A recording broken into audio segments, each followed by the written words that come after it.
आज है 29 नवंबर 2025 दिन शनिवार। Welcome back to clean news UP. चलिए देखते हैं उत्तर प्रदेश की 25 फटाफट बड़ी खबरों को। एसआईआर प्रक्रिया पर मंत्री का दावा, फर्जी मतदाता हटे तो विपक्ष खत्म। योगी सरकार के मंत्री धर्मपाल सिंह ने एसआईआर प्रक्रिया को लोकतंत्र की मजबूती के लिए जरूरी बताया। उन्होंने दावा किया कि इससे विदेशी घुसपैठी और फर्जी मतदाता सूची से बाहर होंगे, जिससे विपक्ष का सफाया तय है। मंत्री ने आरोप लगाया कि कांग्रेस और सपा ने बड़ी संख्या में फर्जी वोटर जोड़ रखे हैं, इसलिए वे एसआईआर से घबराए हुए हैं। उन्होंने 2027 में भाजपा की भारी जीत का भी अनुमान लगाया। एसआईआर दबाव से मौतों पर बवाल, वाराणसी में समय बढ़ाने की जोरदार मांग। यूपी में एसआईआर प्रक्रिया को लेकर विरोध तेज हो गया है। फतेहपुर में लेखपाल सुधीर कुमार की मौत के विरोध में बस्ती की 4 तहसीलों में धरना हुआ, जबकि देवरिया में ऑनलाइन मीटिंग के बाद बीएलओ रंजू दुबे की मौत ने प्रशासनिक कार्यशैली पर गंभीर सवाल खड़े कर दिए। इस बीच वाराणसी में कांग्रेस समेत कई राजनीतिक दलों ने एसआईआर की अंतिम तिथि 6 माह बढ़ाने की मांग की है। उनका मानना है कि किसानों की व्यस्तता और मतदाता सूची की अनुपलब्धता के कारण प्रक्रिया जल्दीबाजी में हो रही है। अखिलेश यादव का बड़ा ऐलान, मृतक बीएलओस के आश्रितों को सपा देगी 2-2 लाख। समाजवादी पार्टी अध्यक्ष अखिलेश यादव ने घोषणा की है कि यूपी में ड्यूटी के दौरान जान गंवाने वाले बीएलओस के आश्रितों को सपा 2-2 लाख रुपए की आर्थिक सहायता प्रदान करेगी। उन्होंने चुनाव आयोग से भी मांग की है कि गंभीर मानसिक दबाव और कार्यभार के चलते मृतक बीएलओस के परिवारों को 1-1 करोड़ रुपए का मुआवजा दिया जाए। बकाया न जमा करने पर होगी कुर्की की कार्रवाई। कानपुर नगर निगम ने 352 लोगों को दिया अल्टीमेटम। कानपुर नगर निगम बकायेदारों पर सख्त कार्रवाई कर रहा है। जोन 3 ने 352 और बकायेदारों को नोटिस जारी कर दिया, जिन पर 6.33 करोड़ रुपया बकाया है। 1 दिसंबर से कुर्की की जाएगी। वित्तीय वर्ष 2025-26 में 750 करोड़ रुपए राजस्व वसूली का लक्ष्य है। महापौर ने अधिकारियों को वसूली में तेजी लाने के आदेश दिए हैं। गोरखपुर में मनरेगा फर्जीवाड़ा उजागर, 3 ब्लॉक में जांच के आदेश। गोरखपुर में मनरेगा योजना में बड़े फर्जीवाड़े के संकेत मिलते ही प्रशासन हरकत में आ गई। अनियमितताओं की शिकायतों के बाद 3 ब्लॉक में व्यापक जांच के आदेश जारी किए गए। बांसगांव ब्लॉक की एक ग्राम पंचायत में 1 से 9 नवंबर के बीच 47 फर्जी मास्टर रोल के आधार पर 90,000 से ज्यादा राशि का भुगतान सामने आया है। यूपी होमगार्ड भर्ती में महिलाओं को मिली बड़ी राहत, आरक्षण नियम में संशोधन। उत्तर प्रदेश में 41,424 पदों पर जारी होमगार्ड भर्ती 2025 को लेकर यूपीपीआरपीबी ने महत्वपूर्ण संशोधन जारी कर दिया है। नया बदलाव विवाहित, तलाकशुदा, विधवा महिला अभ्यर्थियों को बड़ी राहत देता है।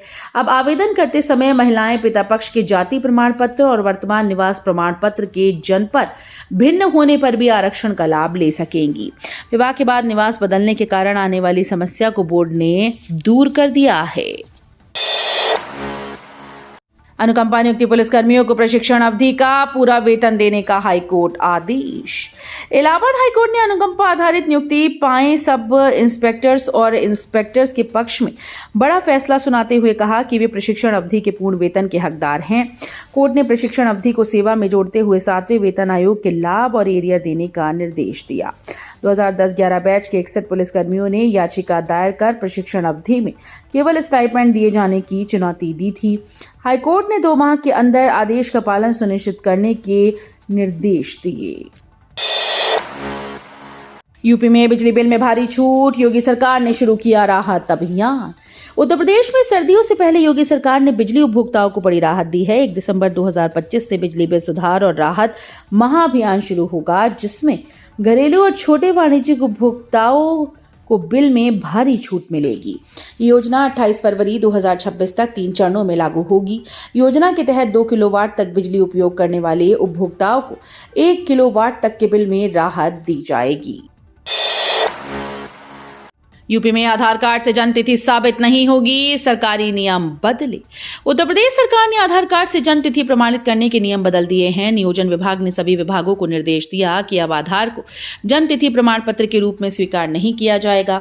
विशेष सचिव अमित सिंह बंसल के अनुसार यूआईडीआई ने स्पष्ट किया कि आधार कार्ड में जन्म तिथि का कोई प्रमाणित दस्तावेज संलग्न नहीं होता है। यूपी में धान बिक्री में किसानों को बड़ी राहत, 5.44 लाख पंजीकृत। उत्तर प्रदेश में धान खरीद अभियान किसानों के लिए खुशखबरी लेकर आया है। 2025-26 सत्र में अब तक 5.44 लाख से अधिक किसानों ने पंजीकरण कराया है। 1 अक्टूबर से 28 नवंबर तक 1.39 लाख किसानों से 8.28 लाख मीट्रिक टन धान की खरीदी की जा चुकी है। प्रदेश में 4,225 क्रय केंद्र स्थापित किए गए हैं, जहां किसान न्यूनतम समर्थन मूल्य के लाभ के साथ धान बेच सकते हैं। वाराणसी में एसआईआर की तारीख बढ़ाने की मांग, राजनीतिक दल बोले 4 दिसंबर तक संभव नहीं। वाराणसी में एसआईआर प्रक्रिया की अंतिम तिथि बढ़ाने की मांग तेज हो गई है। कांग्रेस समेत कई राजनीतिक दलों का कहना है कि किसानों की व्यस्तता और मतदाता सूची के समय पर उपलब्ध न होने से ये प्रक्रिया जल्दबाजी में कराई गई। दलों ने तर्क दिया कि 4 दिसंबर तक एसआईआर पूरा करना संभव नहीं है और कम से कम 6 माह का समय बढ़ाया जाए। पूर्वांचल को बड़ी सौगात। पूर्वांचल के लिए एक बड़ी खुशखबरी निकलकर सामने आई है। सहजनवा दोहरी घाट नई रेल लाइन परियोजना तेजी से आगे बढ़ रही है और इसी रास्ते पर 11 नए रेलवे स्टेशन बनाने की तैयारी लगभग पूर्ण हो चुकी है। पूर्वोत्तर रेलवे की ये महत्वाकांक्षी परियोजना 3 चरणों में पूरी होगी। इसके बन जाने से गोरखपुर से वाराणसी, छपरा और प्रयागराज तक यात्रा और आसान तथा सुविधाजनक होगी। कानून व्यवस्था सुदृढ़ करने के लिए पुलिस विभाग में बड़ा फेरबदल, 9 अधिकारियों का तबादला। गोरखपुर पुलिस विभाग में एक बार फिर से बड़ा तबादला हुआ है। एसपी विनीत जायसवाल ने कानून व्यवस्था को मजबूत करने के उद्देश्य से लंबा समय से एक ही स्थान पर तैनात 7 इंस्पेक्टर और 2 सब इंस्पेक्टर की तैनाती बदली गई है। कुल 8 थानाध्यक्षों के कार्यक्षेत्र में फेरबदल किया गया, जबकि 1 इंस्पेक्टर को नई जिम्मेदारी सौंपी गई। सीएम योगी का निर्देश, जेवर एयरपोर्ट के सभी काम और लाइसेंस प्रक्रिया 5 दिसंबर तक करें पूरा। जेवर में बन रहे नोएडा इंटरनेशनल एयरपोर्ट को समय पर शुरू करने के लिए उत्तर प्रदेश के मुख्यमंत्री योगी आदित्यनाथ ने सभी विभागों को तेज गति से काम पूरा करने के निर्देश दिए। गुरुवार को सीएम योगी और केंद्रीय नागरिक उड्डयन मंत्री किंजरापू राममोहन नायडू ने एयरपोर्ट का निरीक्षण किया। समीक्षा बैठक में मुख्यमंत्री से स्पष्ट ये कहा गया कि एयरपोर्ट से जुड़े सभी शेष कार्य और लाइसेंस प्रक्रिया 5 दिसंबर तक हर हाल में पूरी की जानी चाहिए।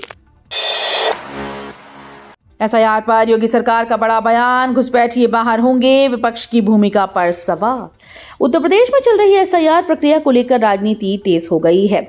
योगी सरकार में पशुपालन और दुग्ध विकास मंत्री धर्मपाल सिंह ने कहा कि निर्वाचन आयोग के निर्देश पर चल रही ये प्रक्रिया देश और मतदाताओं के हित में है। उनका दावा है कि एसआईआर के जरिए विदेशी घुसपैठियों को सूची से बाहर निकाला जाएगा। मंत्री ने विपक्ष पर भी निशाना साधते हुए आरोप लगाया कि कांग्रेस और सपा ने बड़ी संख्या में फर्जी मतदाता जोड़े हुए हैं। गंगा एक्सप्रेसवे का निर्माण अंतिम चरण में, दिसंबर में ट्रायल रन, जनवरी 2026 में उद्घाटन संभव। प्रदेश के सबसे लंबे 594 किलोमीटर के गंगा एक्सप्रेसवे का निर्माण तेजी से अंतिम चरण में पहुंच गया है। लगभग 95% कार्य पूरा होने के साथ ही मेरठ बदायूं सेक्शन लगभग तैयार है, जबकि उन्नाव हल्द्वानी सेक्शन में सिर्फ 5% का काम शेष है। परियोजना से जुड़े अधिकारियों के अनुसार दिसंबर में एक्सप्रेसवे का ट्रायल रन किया जाएगा। वहीं जनवरी 2026 के मध्य में प्रधानमंत्री के द्वारा इसका भव्य उद्घाटन होने की संभावना है। बच्चे की मौत को लेकर विवादित बयान देने वाली सीएमओ पर योगी सरकार का एक्शन। यूपी सरकार ने गोंडा के मुख्य चिकित्सा अधिकारी रश्मि वर्मा को हटा दिया है। रश्मि वर्मा का विवादित वीडियो वायरल हुआ था, जिसमें वे नवजात की मौत पर हंसते हुए टिप्पणी करती दिखी। इसके बाद उनका बवाल हुआ और माफी भी मांगी। योगी सरकार ने उन्हें चिकित्सा स्वास्थ्य महानिदेशालय में जेडी ऑफिस से संबद्ध कर दिया। मीडिया की मास्टर प्लान परीक्षा, सूरत मॉडल पर जीआईएस प्लेटफॉर्म पर अपलोड होंगे लैंड यूज और मैप अप्रूवल। वाराणसी निकाय विकास प्राधिकरण में गुरुवार को हुई बैठक में जीआईएस आधारित मास्टर प्लान की विस्तृत समीक्षा की गई। वीडियो उपाध्यक्ष पूर्ण बोरा ने निर्देश दिया कि सूरत मॉडल की तर्ज पर लैंड यूज और मैप अप्रूवल को जीआईएस प्लेटफॉर्म पर अपलोड किया जाएगा, ताकि प्रक्रिया और अधिक पारदर्शी और वैज्ञानिक बन सके। उन्होंने कहा कि नए जोड़े गए क्षेत्रों में भू आकृतिक मानचित्रण किया जाएगा। यूपी की महिलाओं का बड़ा निवेश, म्यूचुअल फंड में 33% हिस्सा, लखनऊ अव्वल। उत्तर प्रदेश की महिलाएं अब म्यूचुअल फंड में मजबूती से निवेश कर रही हैं। एमपी की क्रिसिल फैक्ट बुक के अनुसार यूपी का कुल म्यूचुअल फंड निवेश 3.73 लाख करोड़ है, जिसमें से 33% हिस्सा महिलाओं का है। निवेश के मामले में लखनऊ की महिलाएं पहले स्थान पर, जबकि कानपुर दूसरे और वाराणसी तीसरे नंबर पर है। वाराणसी की महिलाओं ने अकेले 5,852 करोड़ रुपए का निवेश किया। फसाड लाइट लगाने से जगमगाएगी काशी, 6 मंदिर और 4 घाट रोशन करने की तैयारी। वाराणसी के धार्मिक आभा को और निखारने के लिए वीडीए बड़ी पहल शुरू करने जा रहा है। शहर के 6 प्रमुख मंदिरों और 4 महत्वपूर्ण घाट अब फसाड लाइट्स लगाई जाएंगी। परियोजना में 80 घाट, दशाश्वमेध घाट, पंचगंगा घाट, केदार घाट सहित संकट मोचन, काल भैरव, अन्नपूर्णा भारत माता, दुर्गा कुंड और तुलसी मानस मंदिर को विशेष रोशनी से सजाया जाएगा। मिड डे मील में बड़ी लापरवाही, 50 से अधिक स्कूल्स में मेन्यू गायब, बच्चों को अधूरा खाना। वाराणसी के सरकारी स्कूल में मिड डे मील की व्यवस्था एक बार फिर से सवालों के घेरे में आ गई है। जिले के 1143 प्राथमिक विद्यालयों में जांच के दौरान 50 से अधिक स्कूल में मेन्यू का पालन नहीं किया गया। कई जगहों पर बच्चों को पानी जैसी पतली दाल परोसी गई, जबकि सब्जी वाली दाल में सब्जी का नामो निशान नहीं। कुछ स्कूल्स में रोटी की जगह चावल ही दिया जा रहा था। माघ मेले के लिए रेलवे की बड़ी राहत, ग्वालियर, इटारसी, कानपुर से सीधे पहुंच सकेंगे श्रद्धालु। प्रयागराज माघ मेले में आने वाले श्रद्धालुओं को इस बार रेलवे बड़ी राहत देने जा रहा है। ग्वालियर, इटारसी, कानपुर से प्रयागराज तक सीधी ट्रेन सेवाएं उपलब्ध होंगी, जिससे दूर दराज से आने वाले यात्री बिना किसी परेशानी सीधे मेले क्षेत्र में पहुंच पाएंगे। ग्वालियर प्रयागराज एक्सप्रेसवे अब फतेहपुर तक चलेगी, जबकि इटारसी प्रयागराज छिपकी एक्सप्रेस और कानपुर सूबेदारगंज मेमू को चुनार तक बढ़ाया गया है। केवल 3 महीने की पढ़ाई में ही परीक्षा, इलाहाबाद विश्वविद्यालय के छात्र संकट में।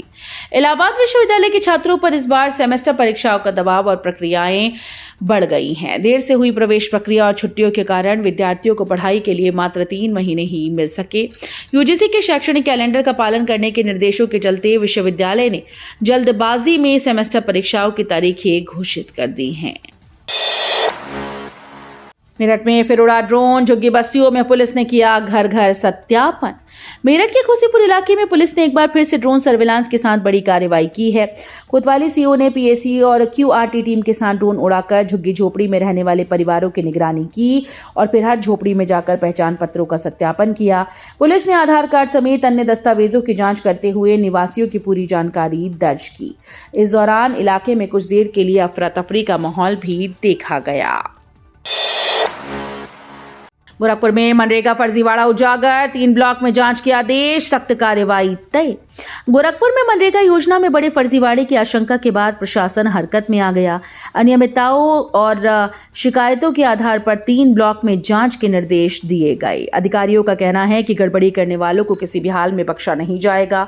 जांच में सामने आया कि बांसगांव ब्लॉक की एक ग्राम पंचायत में 1 से 9 नवंबर के बीच 47 फर्जी मास्टर रोल बनाकर करीब 90,216 रुपए का भुगतान कर दिया गया। तो ये थी आज की 25 फटाफट बड़ी खबरें। अगर आपको न्यूज पसंद आई हो तो वीडियो को लाइक और शेयर जरूर करें। धन्यवाद।